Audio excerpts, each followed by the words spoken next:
Thank you for tuning in to the Comeback podcast. Today's guest is Subomi Babawale, a student from Nigeria. She has faced many challenges, but she's overcome them. We will be talking about returning to normalcy after this past year's pandemic in the lens of Subomi on behalf of international students at Stony Brook. Broadcasting from the Podcast A Go-Go studio at Stony Brook University, our show The Comeback is sponsored by the School of Communication and Journalism and the Center for Excellence in Learning and Teaching. Thank you, Subomi, for joining me today. Thank you for having me. How has it been this past year as an international student? I think it's been difficult, like it's been for a lot of people, with the struggles that the pandemic has posed, be it financially, mentally, psychologically. It's been tough, but, we're pulling through. How have you pulled through? Firstly, I'm religious, so I think through God first and the support of people around me, like friends I've come to make, be it even people in faculty, be professors, department heads, and also trying to keep doing other things that make me happy, like painting, writing, journaling, those sort of things. They've kept my head in the loop. Tell me a little bit about your major, minors, or minor. I'm a psychology major and a geology and Chinese minor. Wow, that's very versatile. Yeah. What caused you to go into those fields? With psychology, so it started with my first class with a wonderful professor. I just loved the way she put. Who was she? Professor Boulder. I love the way she taught it, and I just realized that I thought it would be interesting to just learn the way people interact. I just thought it's something that, let me go into. And then geology, to be honest, we didn't start off the right path. But along the way, I sort of made my peace with it, and I just stuck with it. So, and however, with Chinese, I've always loved languages. I don't even think I realized my love for languages until I started in my college journey.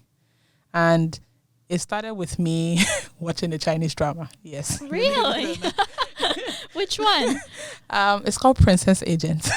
Okay. It was in 2017 when I think it was Thanksgiving. The first time I heard about it, Thanksgiving, when I came to the US to study.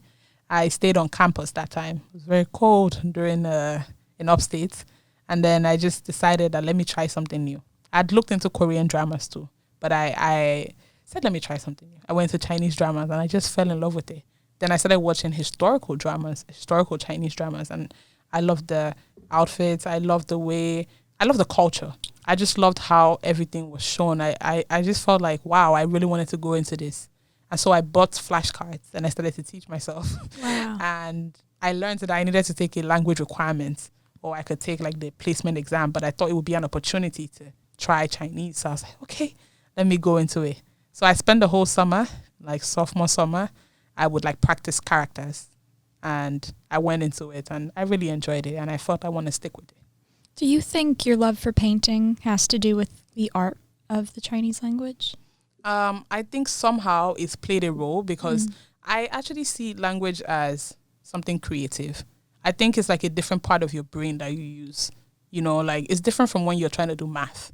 Math is creative in its own way, of course. But the thing with languages is everybody learns differently. And you need to know what works for you. And that's also how it is with being a creative in general. And I guess that's how, maybe that's like, there's some biological explanation or something. I'm not really a biology person as to why I somehow felt drawn to just learning languages in particular. I just find it interesting. Like, I just felt like, wow, imagine if I could communicate with somebody from a different part of the world. Like, it's crazy. And we could really have a real conversation, not just on the weather or something, but something really like in depth. I felt like it'd be fulfilling for me as a person. And I really want to be able to gain fluency in that language, for example. Do you speak any languages besides English? Yes, I speak Yoruba. Yoruba is my native language, my mother tongue, although English is my first language. So I grew up hearing both. And then in Nigeria, we had formal training, like formal education rather, in Yoruba till grade 9. And then we had to take French. I continued with French till grade 12. However, French would have probably been the language I would have minored in if I didn't find another love in another language as well. I actually consider taking French as my language requirement, but I'm hoping that one day, I'd go back to it. I just loved it. But when I went to France, I had the opportunity of going to France when I was in grade 10.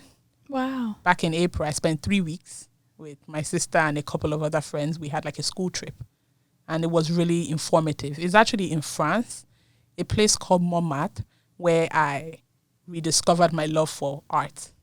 I went there and I saw people, like there was a lady specifically. She had no hands. She was painting with her legs, and she had such detailing with her parrot. It was so colorful, and she was painting with just her feet. It was a place where there were so many artists. In that moment, I went to get a drawing pad. I went around wherever we were in France then, and I was just looking for a drawing pad. I wanted to draw. I was so inspired. So France itself is symbolic for me in a way. It's like a rebirth of like my creative journey as a person. So That's I also incredible. look forward to going there again one day. Wow. So what brought you to Stony Brook? Could you have gone to university in France? So actually I wanted to go to Canada, but as life will have it, sometimes life pulls you in certain directions. If about 5 years ago somebody told me I'd be in the US, I would have said that's not possible. I don't know. The US is beautiful in its own way. But to me, I just wanted to try Canada or maybe the UK. So the US wasn't a place I was personally looking into, like per se. Like I just wasn't looking in this direction. So how I got here, it was just through life. I couldn't get into other places that I wanted. And so I was like, okay, just do US. And I'm like, I wasn't considering it before, but okay. So I was in a SUNY program in my last school. And then I applied to Stony Brook because, I heard it was one of the top.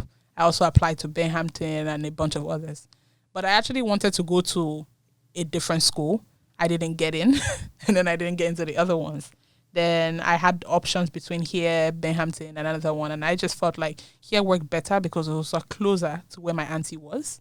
And it was closer to the city as well. And I felt, I'm coming from upstate. Let me see the kind of experience I can have here. So I just went with it. Right.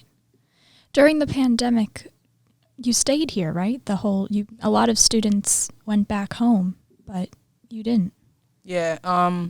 So with me, as I said, I used to stay with an aunt for the summer. But the thing was, I used to pay for storage, but I would pay for storage for the summer months. So when the pandemic came, I could have stayed back with that auntie at the time, but the issue was there was no money for storage. I would have to pay for storage from March till August, and I didn't have that sort of money on me. So I really needed to stay on campus where my stuff was. So I appealed. They gave us time to appeal for housing, just like other people. And I just really prayed that the school would see that I really needed that housing, and I was able to stay till at least May, and then stay with the aunt I was staying with at that time. Let's talk a little bit about money. It's hard to come by, right? Yeah. Yeah. So you started a GoFundMe, right? Because you couldn't afford not housing. You couldn't afford tuition, right? Yes. So the thing was with the GoFundMe, in my whole life, I actually never thought somehow, somewhere, I would end up doing that. It wasn't something that was even my idea per se. It had crossed my mind, but I never even thought it would go far to start with. I'm thinking it happens to people, but would it happen to me? Would it actually work out? And also with cultural perspectives and also with my background, I thought, isn't it putting my business out there? Everybody has problems. How is asking mine? For help, right? Yes, is it right? Does it justify it? I'm not the only one. I was thinking all those kind of things. And I had a conversation with a wonderful friend. And in that moment, I decided that, you know what? Stay on the phone. I don't want to change my mind. I'm going to do it right here, right now. I didn't consult anybody that may deter what I was thinking at that point or whatever she advised me to do. I just said, I'm going to do it. And I asked friends to just promote it. I also prayed about it. And then I just didn't look at my phone. And the next thing, my phone was blowing up. Different people telling me, oh my God, it's going far, it's going far, it's going far. So I was really pushed, to the wall. I didn't know what to do. I had to come up with the funds somehow, and I knew that I have 3 siblings. And one of my siblings is also in university. The other 2, sometimes they struggle with trying to pay because of like my own fees. So I knew that we were really like, backed up. Like we didn't know what to do. We sold property. Like my mom values her jewelry. She sold that for previous semesters. No more jewelry to sell. No more land to sell. The house we were trying to sell wasn't selling. Nobody was buying it because the country is really tough economically. So I was like, what am I going to do? What can I do? I was like, and I paint. But I was like, I haven't reached that point in my life yet where I've been able to sell a painting for a huge amount. I just haven't reached that level yet, I guess. So I was like, what can I do? What can I possibly do? And I just like went on with the idea because what my friend told me was, what do you stand to lose? Like at that point, there was nothing else for me to lose, I'd lose even more if I didn't try. So I just went for it. That takes a lot of courage. Yeah. You were kind of behind, you had a wall in front of you and you were able to step over it. Yeah. How much did you raise? In total, we raised 44,845, I think. Wow. Yeah, about. Yeah. But the struggle doesn't stop, right? No. Are you going to be trying to raise any more money? Yes. I have one more semester, and I'm so grateful, first off, like that we're able to do it. When I say we, I think this whole GoFundMe thing has taught me one thing that same friend told me again. I must say her name, Nadia. Mm-hmm. I can't pronounce her last name, so I don't want to butcher it. Mm-hmm. She knows herself. I hope she hears this one day. She told me that you don't know people. And that could mean something bad or something good. But if you want to look at it from a positive point of view, is to always have this mindset that, look, things might not always appear as they seem. Same with people. You never know what people are willing to sacrifice or what they can even do themselves. People don't even know themselves. Sometimes you see yourself like standing up for a cause you never thought you would stand up for, or doing something courageous. It's because as human beings, sometimes we can be unpredictable, even ourselves, to our own selves. So having that mentality too, I think it can help one way moving forward. That look, you never know. That one conversation, it could change your life. Just going for it. So definitely, I'm trying to raise up more funds because I still have one more semester. I feel like I'm so grateful that I got all the support to be able to be here right now, because somehow, somewhere in my destiny, it was written that I'm not going anywhere right now. I was really scared that I wasn't going to graduate. Like, graduating might seem like a luxury for some people, but for so many people, my story might be unique to me, but it's also unique to so many other people too as well. So many people are going through similar stuff where they're thinking right now, can I graduate? I don't have the funds. I know people that they couldn't finish their college education as a result of finances, and I worried that I would be in that same position. And I'm so grateful that I've got help and I'm here right now. But I'm also asking that, please, if there's any way, if I could also get support again to be able to finish this journey, would mean a lot. It would mean that everything we try to even raise for previous semesters, this semester, last semester, it would turn out for good, because at least that chapter would have been completed. It would be nothing but an honor to get help, to be able to complete this chapter. I'd been nothing but grateful. So yes, I'm still trying to, gather help, gather support, because I really want to finish this journey. And I'm hoping that I can still get assistance as well. Well, that support that you've gotten, that's very valuable in itself, right? Because you're away from your home country, from your family, from your friends there. It might, worry some international students that they wouldn't be able to find a support system here, but you have. Yeah. I was so surprised. Even like, I'd also worried like my college experience, I never really got to fully enjoy it, because each semester was just me battling to try to pay, by the hour. So I never really was involved as much as I wanted to, because I was literally struggling to enroll in classes each semester. So the thought of even being in some club every time I tried, when I don't know if the next semester I can go back home, that was always like something for me. So to see that those students, people that I never even had opportunity to connect with, they joined hands and they supported me, you know, like from different clubs, organizations. It was crazy. All I can just say is thank you. And for that also gave me like a different like mindset, a different view that if ever I'm even able to help anybody in my own way, and helping doesn't necessarily mean, you know, with just GoFundMe. It's the little things. That Absolutely. The reason why I help people, I want to be able to help people, is because I want to think of the time when I could not help myself and people joined hands to help me. So that is what I plan to use, and that's what I've been using to keep moving forward. It's not about helping that person in need, even if like, you know, that plays a role, but it's more like you want to see yourself in that person's shoe at some point. Like at some point that was me, you know, when I needed help, and a bunch of people, be it strangers, friends, even friends that didn't have much, strangers that nobody was obligated to help me. It was like they willingly decided to carry this matter on their head. Like this, I really want to see this girl go far. And that means a lot to me.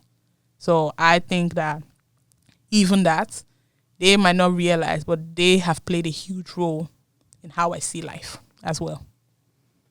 That's incredible. Judy Brown Clark was one of our guests here on the podcast, and she is the Chief Diversity Officer at Stony Brook. And she was talking all about inclusivity and how her role is to promote that on campus. Have you felt that this to be an inclusive environment for you? So we're going to do like pre-GoFundMe.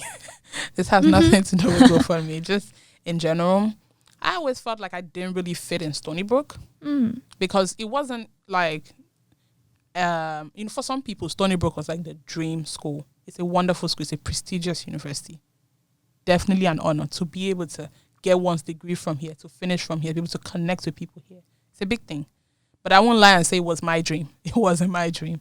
I ended up here because, things happen. But I was willing to make the most out of it. However, in the beginning, maybe it was just because I was also transfer and also being transfer international. I didn't really feel like I fit in this place, to be honest. I felt like a lot of times being like an international student here, sometimes, especially if you came in as a transfer student, you might not really feel like you're heard per se. It's so easy to just blend in. Like sometimes you go through school, but in this case, I felt like school was going through me. Like I was just a number, a statistic, like a diversity brochure kind of individual. Like I don't really feel like I felt like I really felt impacted per se being in this environment. It took a while for me to really feel like I could find my own niche, find a couple friends, like even in conversations when I first came in. And that's also because of my own personal experiences. Like, as I say, everybody's different. There's some international students that might have felt included or whatever. But for me, it was a bit hard because of my own personal experiences. It could be like, I noticed one thing. I had met some people. Now I know it's not their fault. It's just because of like ignorance or not really knowing much. Like it's what you know, what is being shown. I feel like sometimes there's like a glamorization of like the struggles international students go through. Maybe because a lot of times what is being talked about are the people that are well off, like the very rich international students that they don't really have problems when it comes to like finances. It's just more of they're here for exposure. And those are the kind of international students that you see that is being, promoted when the school right talks on the brochures. Yes, but international students that go through like financial struggles that really had to sacrifice stuff from back home to like get here, they're not talked about. And as a result of that, it's damaging, that kind of stereotype, because it already like creates this outsider like barrier that you can't fit in. You're already struggling. You didn't go to high school with these people, so you don't have that high school bond people can talk about, or you haven't lived here long enough to understand, certain slangs or the way certain things are done. So if somebody already has that preconceived notion of you and you haven't yet done anything, it's already damaging, because I've literally gone through it. Like I could meet somebody and they're like, oh, I once met somebody actually. They said, oh, you're an international student. I didn't know. And they were like, oh, you must be rich. I was like, oh, come on. Like, what is this? People make memes like, oh, international students. I know of the rich ones. I wish I was one of the rich ones. But that's not really the way it works. I feel like, like even in politics, when I took Poly 102, anybody that knows what USA I took politics. that class too. Yeah. USA politics, because I didn't know too much about like USA politics per se. One thing we talked about is how how you take in information. It's up to each individual to pick and choose what they hear. Sometimes you might think you know something, and that's okay. We all like make mistakes, or we have preconceived notions about things. We're human beings. But that's the thing about being a human being in this day and age, especially. You can always adjust to new information, and I think people forget that. That's why when you meet people, you hear about real stories, and I feel like sometimes the real stories that certain international students go through, they're swept under the rug. It's like nobody wants to deal with that. And a lot of times, in as much as we're all different, we're also much more alike, like our struggles. Somebody might come all the way from Bangladesh, but they could connect with you in terms of struggles that you've gone through, and you may have lived your whole life in New York. So it's like, I feel like it's so important that people are heard, that they feel seen, that one person, one representation is not what it is for everybody else. Because that kind of thing is damaging. People don't know. And when people don't know, it doesn't help the individual. A lot of times we're stronger together. One thing that helped me even during the GoFundMe was information. I noticed that a lot of people that heard my story, they didn't know. They would think that, wow, what? During this period, he still didn't get any aid? Or is it because of, like, it's crazy. And then you see how much information can be a powerful tool. And that's where the power lies, is how much do you know? And what can you do with that information? And when you don't know anything, it's easy to be manipulated, or it's easy to be told one thing, or even if they don't directly insinuate things. When you're in the dark, it's not always a good thing, not just for you, but for those people that are going to have to deal with that stereotype. When you don't know anything, it's like it might not affect you as a person, but that lack of information, that lack of knowledge about that concept that you do not know about is damaging to another individual. Because take it or leave it, students like me, students like us, domestic students, they also have power in a way to help their fellow international students. If they are aware, like, wow, this is done like this, they can also hold people in power accountable. Like, these are students like us. Yes, I understand certain rules cannot be bent. In as much as we want to talk about things, definitely people that are citizens or whatever, they would definitely have more priority. But that does not mean that if one is an international student, one is putting in the work, maybe one goes through stuff, things happen to people. Does it mean that they don't have a right to education? They're like you as well. You could be that person, they could be you. Roles could be switched, And when you think of it that way, you realize that we're all just human beings trying to survive. And when you have that kind of mentality, how can you blame anybody? If you were in that person's shoes, would you just want to give up? No, you'd want to try to the very end.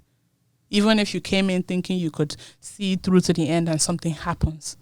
But it's not in us, I don't even think as human beings genetically, to just quit. That's why we're like the higher species or higher primates biologically.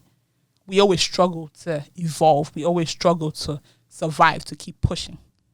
Even in the American dream that we talk about. The American dream, it's not just, I don't think, at least to me, from what I had been taught about the American dream, that it's not just for Americans per se. The way I see it too, is like everybody is trying to make something of themselves. The American dream to me is the possibility that if you put in the work, if you try, just maybe, just maybe, you might get some sort of success out of it. If you pay your dues, if you work, if you put in the work, that just maybe one day you can truly get to your dreams. And I believe that we're just human beings trying to survive. So what's wrong? If you were in the person's shoes as well, if you were international, if you were somebody who was really struggling to make something of yourself and something happened, maybe some disruption happened during your education journey, would you quit? No. You keep fighting to the end because you know what you sacrificed to get to where you're at right now. And sometimes you have a lot more to lose if you don't try. As I don't know if they say this in sports or something, you either go hard or you go home. And for some people, that's a literal thing. It's either they go hard or they go back to their country. And that's not always a good case for a lot of people, especially when they've put in so much. So when you look at it from that perspective, it makes you really like reevaluate things. Yes. Yeah. It's really eye-opening. And you spoke about ignorance and the fact that a lot of people don't know these stories. How, as we come back, that's the theme of this podcast, how can we inform all of those people who just don't know? I think the first thing is, this is something that is a human thing. I make this mistake as well. Like, I'm not new to this mistake. So many people are not new to this mistake. It's trying not to make assumptions. That's the first step.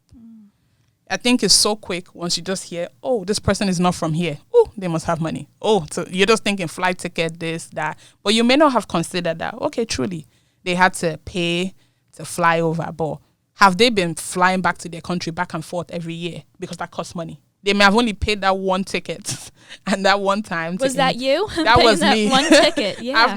I've not visited my country in years. So I'm just saying, like, people don't really take that into account. It's really hard, as I say. I also make mistakes myself with assumptions. It's something that we have to train ourselves not to do. The first thing is to not make an assumption. The second thing is to allow the person that you're trying to get to know to write their own narrative. Like, don't just like see somebody international and just think in your head, oh yeah, they don't know much about it. Like, let that, get to know that person. Right.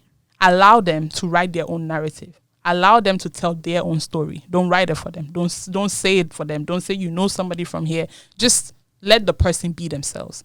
Also, realize that international students are, like, your country, where you come from, your background it plays a big role in who you are today.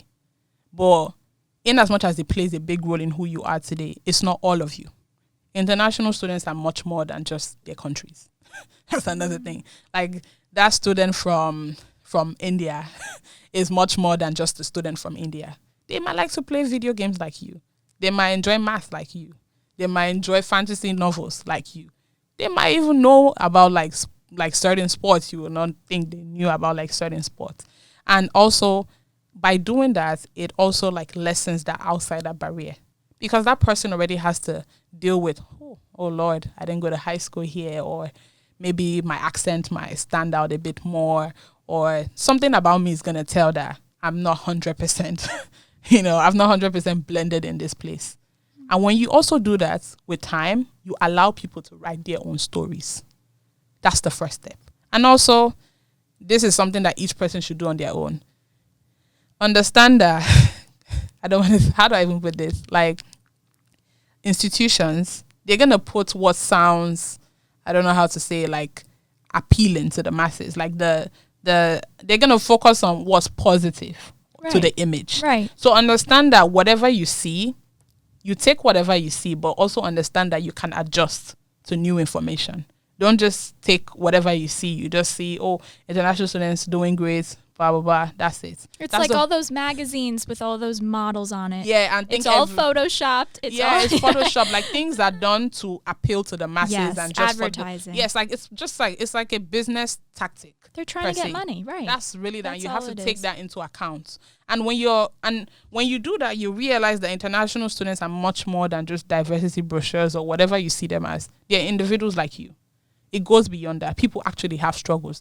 And also to realize that if you also want to look at it from this perspective, if it's true, let's say somebody is richer than you, but there will always be somebody richer than you, prettier than you. Yes, I said it. Smarter than you. Mm-hmm. Yes, it's just that. It is life. But that doesn't make you, what is the word? Less beautiful. It doesn't make you less smart. It doesn't make you any less than. The presence of another individual or whatever credentials they possess or whatever that is, it doesn't make you less qualified. It just means it's two different people with two separate credentials, two different whatever. That's why they say beauty is in the eye of the beholder. Yes. So the presence of somebody else, it does not belittle yours. That's just like what I'm trying to say. So if somebody looks at it from the perspective of, oh wow, international students, they have more money. Let's say truly that particular student is richer than you. My question then is, aren't we all more privileged than somebody else? if you're sleeping right now, you've been able to stay all semester and you had a roof over your head, are you not better off than the person at the subway that is sleeping, trying to run, trying to get shelter? But at the same time, does that invalidate your own struggles, being the individual that you are? Does that invalidate your own story? So when you think of it that way, you realize that in a way, we're all in better positions than somebody else, but that does not invalidate our pain. That does not invalidate our struggles. That does not mean whatever we've gone through is not valid. Like, it doesn't mean that whatever we've gone through is not as bad, if that makes sense. Absolutely. It's just once you see it from that perspective, it's okay. Like, you just realize you will always be in a better position than somebody else. And whatever you have might be somebody else's blessing, and what you have might be a curse to you, whatever that is. But your own story is going to be your own story. Your own pain is going to be your own pain. Your own struggles will be your own struggles, because as individuals, as human beings, we must all go through it. So if you understand that simple perspective, why can't you apply that when it comes to like international students? Okay, let's say that student is richer, whatever you think, but they're making sacrifices that you're not going to have to make. That does not mean that because they have slightly more money than you, if that's even the case, their own story, their own struggles it's not valid as well. Then how about we compare you to the homeless person on the street? Does that mean the struggles you go through is not valid? Does it mean that when you're struggling to get financial aid, it's not valid? Because I heard the struggles that my fellow domestic students have when trying to apply for aid. Not everybody gets it, not everybody gets enough. That doesn't mean it's not valid, even though I don't get any financial aid, if that makes sense. Yes. So, yeah. Do you want to be a motivational speaker? Because you are opening my eyes, Subomi. That's always funny. I had a friend that actually said that, but I don't know. No, I'm going to hear you on a TED Talk one day. Wow. So going back into the semester. Yeah. We're going to be in person, and hopefully it'll be closer to normalcy, whatever normal means. But hopefully we can remember and be better people, not just assume, right? Not be ignorant, hear people out, not judge, which is important, and not compare yourself to others, because it's really a useless thing to do. Yeah. Thank you, Subomi. Thank you. This was so enlightening. I hope everyone learned not only through the lens of international students, but just people in general, students in general, everybody, that we're all human beings, as you said. And when you just boil it all down, we're trying to survive. Yeah. That's really it. And I feel like we get really wrapped up in the media, whether it be social media or TV or even newspapers and articles. You kind of lose sight of what's really important. Yeah, the bigger picture. The bigger picture, exactly. Everybody has dreams, goals, but the one thing we all want is to survive. Everybody wants to survive. And I believe that once you have that mindset, you realize that we're all pretty much alike, in as much as we're all different in our own ways. We all have one common goal, at least. If we boil it down, we're trying to make it some way, somehow. Although we have our different whys, it could be for yourself, for your family, it could be for whatever reason. But it boils down to one thing. You're just trying to make something out of yourself. So, yeah. Thank you. Thank you. Thank you. Thank you, listeners. Hope you learned something. And that's all we have for today. Keep smiling.